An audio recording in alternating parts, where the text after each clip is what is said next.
अरे हमें क्या पता आप क्या कह रहे हैं वो सही है भी कि नहीं। आपने मीडिया को तो अंदर जाने नहीं दिया। सौरभ भारद्वाज चाहते थे मीडिया के कैमरे अंदर ले जाएं और शीश महल दिखाएं, आपने दिखाने ही नहीं दिया। अब कैसे पता चलेगा कि आप जो कह रहे हैं वो सही है? अनुराग जी, जब सौरभ भारद्वाज बार टेबल के साथ खड़े होकर के दिल्ली को कैसे ठगना है इसकी प्लानिंग करा करते थे, तब मीडिया को क्यों नहीं ले गए? 3 साल से तब साथ थे। आचार संहिता ये लग गई, उसके बाद मीडिया याद आई। कैग की रिपोर्ट छपी है, मैं थोड़ी कह रहा हूं, कैग की रिपोर्ट छपी और देश के बड़े अखबारों ने लिखा। पर मैं एक बात कहना चाहता हूं, ये नकलची बार बार कह रहे थे। देश के अंदर सबसे पहली बार लाडली बहना योजना, सबसे सक्सेसफुल एक मॉडल जो हमारी माताओं बहनों के सम्मान का था, वो हम लेकर के आए। क्यों कॉपी किया भाई? नकलची है क्या आप नकलची बन के कॉपी करते हैं, उसके नाम पर आप वोट लेना चाहते हैं। पंजाब के अंदर आपने नकल करके कहा कि हम पैसा देंगे, 1000 में से 1 रुपया आपने नहीं दिया। दिल्ली के अंदर आपने कहा कि लोकसभा चुनाव के बाद हम देना शुरू कर देंगे। लोकसभा में दिल्ली की जनता ने आपको अंडा दिया, उसके बाद भी आपने 1 रुपया नहीं दिया। फिर से विधानसभा का चुनाव आ गया, आप कह रहे हैं हम फिर देंगे, लोग आपको अंडा देंगे, पर आप नहीं देंगे क्योंकि आप नकलची वाली पार्टी हैं, आप तो धोखेबाजों की पार्टी हैं। और रही बात, अभी अखिलेश जी भी कह रहे थे, एक बात मैं उनका भी जवाब दे दूं। अखिलेश जी कह रहे थे ये भाई हैं, पता नहीं क्या है, क्या बता रहे थे। सोनिया गांधी जी ने लोकसभा में अरविंद केजरीवाल को वोट किया है, वोट करके आई। वो नई दिल्ली में उनका कैंडिडेट नहीं था, अब उनको वोट करना था। जो केजरीवाल को वोट करती हो पार्टी, जो लोग मिलकर के साथ लड़ते हो और जो सब कुछ बुला देते हो, सारे घोटाले और सारी चीज, वो भी आज कैसे गलबैयां साथ में कर रहे हैं। दिल्ली की जनता देख रही है अनुराग जी, इनकी दोनों की दुकान का शटर डाउन होने वाला है। ये धोखेबाजियों की पार्टियां, इनको दिल्ली की जनता बाहर भेजे। ठीक है। मैं विनोद बंसल जी के पास रुक करूं, उससे पहले घनेंद्र जी से एक रिएक्शन ले लेता हूं। घनेंद्र जी, अंडा मिलेगा आपको, सिद्धार्थ जी कह रहे हैं, तो अंडा आपको मिलेगा और आपका दावा ऑमलेट आप बीजेपी का बनाएंगे? देखिए अनुराग जी, दिल्ली के लोग जानते हैं, देश के लोग जानते हैं कि बीजेपी अभी तक डबल डिजिट में नहीं पहुंच पा रही। दिल्ली में एक बार 70 में से 3 सीटें मिली, एक बार 70 में से 8 सीटें मिली, और इस बार हो सकता है कि भारतीय जनता पार्टी 0 का रिकॉर्ड कर ले। दिल्ली के लोगों ने पहले कांग्रेस 0 करी थी दिल्ली से, इस बार दिल्ली के लोग बीजेपी को 0 कर देंगे, क्योंकि बीजेपी के पास ना नीति है, ना नेता है, ना नीयत है। बीजेपी झूठ की पे आधारित पार्टी है, भारतीय झूठा पार्टी। इनका नाम है भारतीय झूठा पार्टी, भारतीय जुमला party. Kejriwal model of governance पे तो चुनाव लड़ रहे हैं, इनकी औकात नहीं है कि खुद अपना कुछ लेके आ जाए। केजरीवाल के कंधे पे बंदूक रख के तो चुनाव लड़ रहे हैं। कैसे चुनाव लड़ेंगे, कैसे दिल्ली के लोगों से वोट लेंगे? अरे केजरीवाल को नेता मान लिए ना मोदी जी ने, मान लिए ना बीजेपी ने। आपकी पार्टी तो मान नहीं पा रही उनको नेता। केजरीवाल जो कर रहा है बहुत अच्छा कर रहा है। कभी स्टेफनी का मुख्यमंत्री बनाया है, कभी किसी और को कुछ कहते हैं, कभी सीएम का फेस बताते हैं, पर सीएम तो कभी बन नहीं सकते हैं। शर्म करो, कंफ्यूजन दूर करके आइए। शर्म करो। केजरीवाल इस बार 0 आने वाला है, 0। केजरीवाल से माफी मांगो, केजरीवाल से माफी मांगो। ये सारा कॉपी कर लिया, ये सारा कॉपी कर लिया। जो केजरीवाल की 10 गारंटी है उठा के कॉपी कर ली। अरे कुछ तो दिमाग ठीक है, लौटते बाकी मेहमान भी हैं, सबका रुख करना है। विनोद बंसल है, और देखिए घनेंद्र जी, विनोद बंसल जी के साथ सुनिए, विनोद बंसल जी के साथ सबसे अच्छी बात यह है कि एक तो ये किसी राजनीतिक पार्टी से नहीं आते, और दूसरा ये दिल्ली में रहते हैं, तो बड़ा अनबायस्ड सा मुझे रिएक्शन उम्मीद है कि विनोद बंसल जी की तरफ से मिलेगा। विनोद जी, आपने तीनों को ही सुना, कांग्रेस को भी सुना जिनका दावा है कि वो सबसे आगे हैं, आपने बीजेपी को भी सुना जो कहते हैं आम आदमी पार्टी को अंडा मिलेगा, आपने आम आदमी पार्टी को भी सुना जो कह रही है कि भारतीय जनता पार्टी नकलची है। आज उसने केजरीवाल के मॉडल ऑफ गवर्नेंस पर मोहर लगाई है, अपना पत्र जारी नहीं किया। क्या आपका आकलन है इन तीनों को सुनने के बाद, और जो आप दिल्ली में रहते हुए देख रहे हैं? अनुराग जी, मुझे लगता है लड़ाई का नहीं, आपकी तरफ मुस्कुराते हुए बोलने का समय है। आप देखिए कि ये जो राजनीतिक धींगामस्ती तो चलती रहेगी, लेकिन आप देखिए कि जो आपका जो दिल्ली का दंगल है, उस दिल्ली के दंगल में जिस तरह की घमासान चल रहा है, उससे बाहर अगर इतर निकलें तो समझ में आएगा कि एक पार्टी वो है जो कि आई थी सत्ता में दिल्ली को नशा मुक्त करने के लिए और बना दिया उसको नशेड़ी दिल्ली। एक दूसरी पार्टी वो है जो कि देश की रक्षा का दम्भ भरती है, कहती है कि हम तो फ्रीडम फाइटर हैं और हम ये हैं और वो हैं, और उसी भारत से लड़ने की बात कहती है।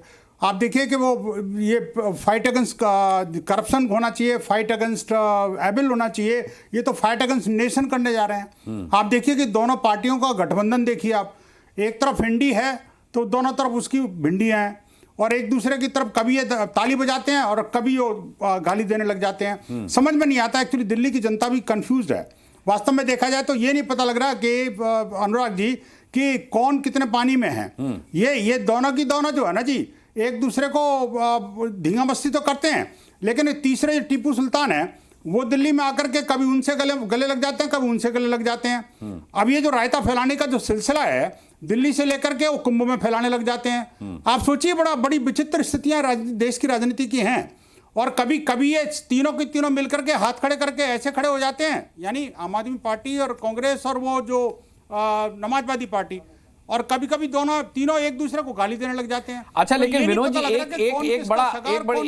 एक बड़ी उहापोह की समस्या हो गई है। आपको नहीं लगता कि हिंदुत्व एक बहुत बड़ा मुद्दा दिल्ली में होने वाला है इस बार भी? योगी जी आ रहे हैं, बटेंगे तो कटेंगे भी कहेंगे, और भी ना जाने क्या कुछ कह सकते हैं।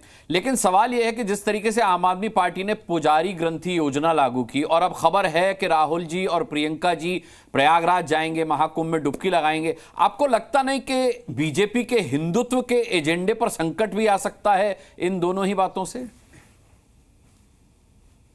देखिए, किसी के डुबकी लगाने से कोई हिंदू नहीं हो जाता, और किसी के न लगाने से कोई मैं ये नहीं कहूँगा कि वो मुसलमान ही रह जाएगा या कोई क्रिश्चियन रह जाएगा। प्रश्न ये है कि उसके मन में अंदर कहाँ डुबकी चल रही है, किसके प्रति वो डुबकी लगा रहा है, कहाँ पर वो समर्पण है उसका। आप देखिए, हिंदुत्व और भगवा को, सनातन को गाली दो, उसको आतंकवादी सिद्ध करने के लिए पूरा एड़ी चोटी का दम लगा दो, और फिर कुंभ में जाकर के तुम स्नान कर आओ, तो क्या पाप धुल जाएंगे क्या भाई? गंगा यमुना सरस्वती की जो त्रिवेणी का संगम है, वो अच्छी तरह जानता है कि पापी कौन है और आस्थावान कौन है। श्रद्धा और विश्वास जहां होता है ना, वहीं भगवान खड़ा होता है जी। मैं एक और बात कहना चाहता हूं, देखिए जिस तरह से लगातार अभी नांदेड़ कोर्ट का जजमेंट आया ना जी, आपने देखा होगा, उसमें किस तरह से 10 लोगों को कांग्रेस ने फ्रेम किया था।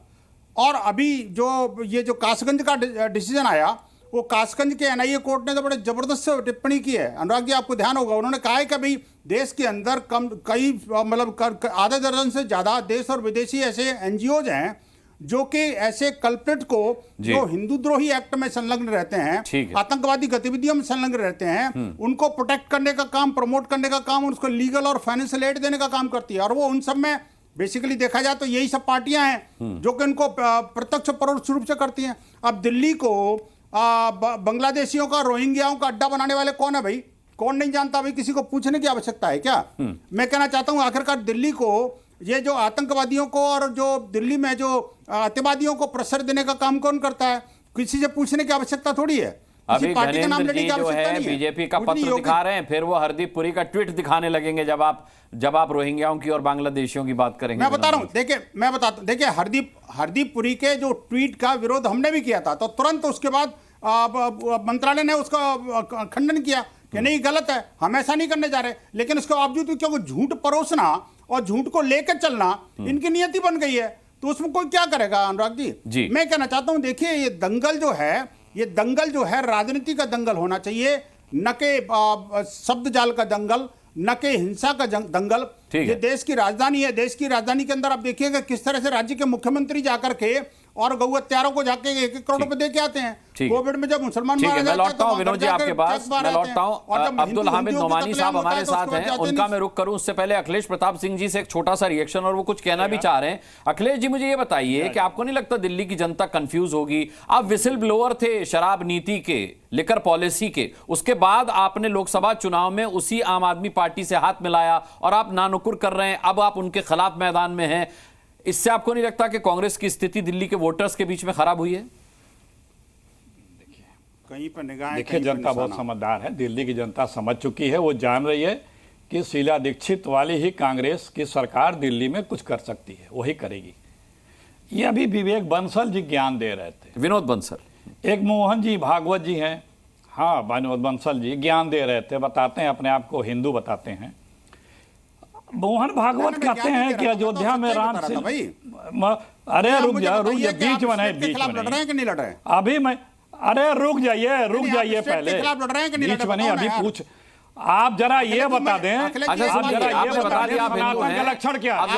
सनातन के बोल रहे थे, भारत के खिलाफ युद्ध करने की बात कर रहे हैं कि नहीं कर रहे? अभी इनका मैं अभी चेहरा उतार दे रहा हूं, अभी मैं इनका चेहरा उतार दे। सनातन के लक्षण क्या है? छोड़ो ना यार, अब देखो सनातन, अरे बताओ ने, अरे बताओ ना तुम, आप सोचिए, अरे तुम अभी बताओ देखिए, ना सनातन के ये लक्षण। अखिलेश प्रताप का अरे तुम बताओ। अच्छा, औकात जैसे शब्दों का इस्तेमाल मत सनातन कीजिए। देखो जरा, के हमारे सनातन धर्म आगे लाइन पे देखो, हमारे आने वाले सनातन हैं। धर्म में लक्षण आइए, आइए, बताए आइए, हैं। आइए। बताओ, आइए, एक सेकंड, आइए, एक आइए, सेकंड, एक आइए। सेकंड, एक अरे सेकंड। मुझे बताओ कि स्टेट के खिलाफ सनातन लड़ाई कब धर्म शुरू में कर रहे हैं? हमारे जो ग्रंथ अरे हैं राहुल गांधी उसमें- कब लड़ेंगे अरे हिंदुस्तान बता के दो खिलाफ? ना। बताइए ना। अरे ढोंगी, वो कह रहे हैं बिहार। अरे ढोंगी। अरे मुझे बताइए। अच्छा, वो तो अच्छा। सीधा देश अरे के आप खिलाफ बड़े वरिष्ठ हैं लड़ रहे अखिलेश जी। हमारे गीता अरे में गृहयुद्ध सनातन देश के बारे नहीं में चाहता बताइए। भाई।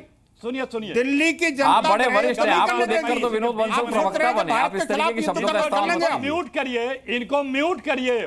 नहीं, म्यूट में ये किसी को नहीं करता, संस्कृति निवेदन करता हूं विनोद बंसल जी, जरा सुन लीजिए, आपने अखिलेश जी को बिल्कुल नहीं बोलने इन्हें दिया चुप है। कराइए, फिर इन्हें चुप कराइए। हाँ, नहीं, नहीं, बोलिए, मैं इसलिए नहीं बोलिए। बोल रहा। अब्दुल ये अब्दुल हामिद जी संस्कृति बेचारे है। खड़े हुए हैं यहाँ खामोश इतनी देर करिए से, सब इसको। कुछ सुन रहे हैं। हाँ। इसको खामोश करिए, देखो, बदतमीज मेरे आदमी खिलाफ को। टिप्पणी करेंगे तो इस मुझे बदतमीज बोलना आदमी को पड़ेगा। खामोश करिए। और अगर अच्छा, टिप्पणी नहीं ठीक करेंगे है। तो अरे अब विनोद बताओ ना, बंसल जी, मैं विनोद तो कह बंसल रहा जी, हूं। मेरा निवेदन है, शांत सुनो होइए। सुनो अखिलेश जी सुनो, बोलिए।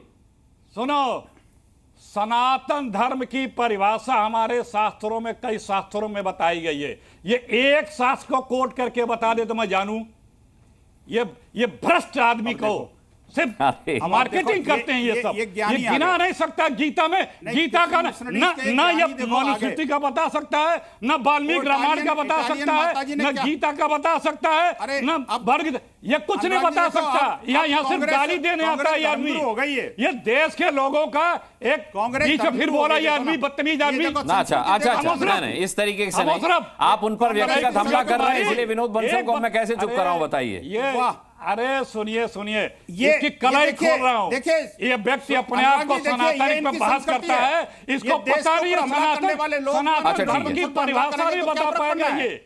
कोई बड़ी बात मैंने नहीं आपसे है। कहा ना, क्योंकि ये इनके पास तर्क नहीं है। पोंगापंथी, ये इनके पास न ज्ञान पोंगापंथी है, न तर्क है, न सनातन धर्म की शक्ति है। परिभाषा नहीं बता सकता। ठीक है।